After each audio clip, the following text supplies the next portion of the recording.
Gwyrdd gras, Iesu'n iachau. Hwn yw Iesu. Mab Duw a gwaredwr y byd. Gwnaeth Iesu lawer o bethau rhyfeddol, dysgodd bawb am gariad Duw. Nath o wella pobl sal.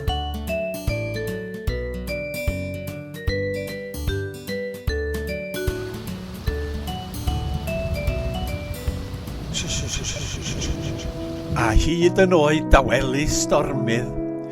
Roedd y sôn am Iesu wedi mynd ar led ac roedd llawer o bobl eisiau dod i weld beth oedd wedi wneud.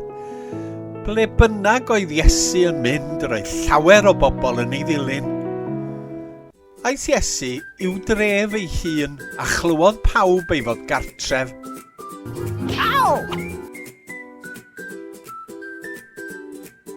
Mewn dim roedd y tŷ lle roedd Iesu'n aros dan ei sang, felly dechreuodd Iesu bregethu gair Duw. Yn y cyfamser clywodd rhai fod Iesu yn y dref, ac felly dyma nhw'n penderfynu mynd â'i ffrind oedd wedi barlysu at Iesu i wella, ond toedd o ddim yn gallu cerdded. Sgiwsiwch fi. Ond pan ddaru nhw gyrraedd y tŷ, doeddan nhw ddim yn gallu cyrraedd Iesu oherwydd y dorf. Felly dyma nhw'n mynd ar y to, a thorri twll reit uwch ben Iesu. Dade. Felly dyma nhw'n gollwng ei ffrind i lawr yn union o flaen Iesu. Sut mae pethau mynd? Gwelodd Iesu ei ffydd, felly dywedodd gyfaill mae dy bechodau wedi madda. Roedd rhai Phariseaid ac athrawon y gyfraith yn y stafell, ac mi oedden nhw wedi dicio fod Iesu wedi dweud y fath beth. Dyma nhw'n dweud, pwy mae o feddwl ydi o, dim ond Duw sy'n gallu maddau pechodau. Roedd Iesu'n gwybod beth oedden nhw'n feddwl, felly gofynnodd, pam bo chi'n ama i hyn? Ond nid ydi o'n haws dweud wrth y dyn, mae dy bechodau wedi madda, na dweud, sefyll ar dy draed, cod dy fatras a cherdda. Be?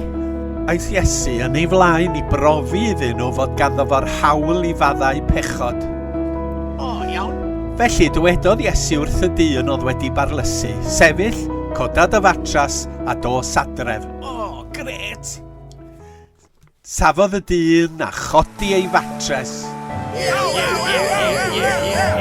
Roedd pawb wedi syfrdanu'n llwyr wrth i'r dyn gerdded allan drwy'r dorf.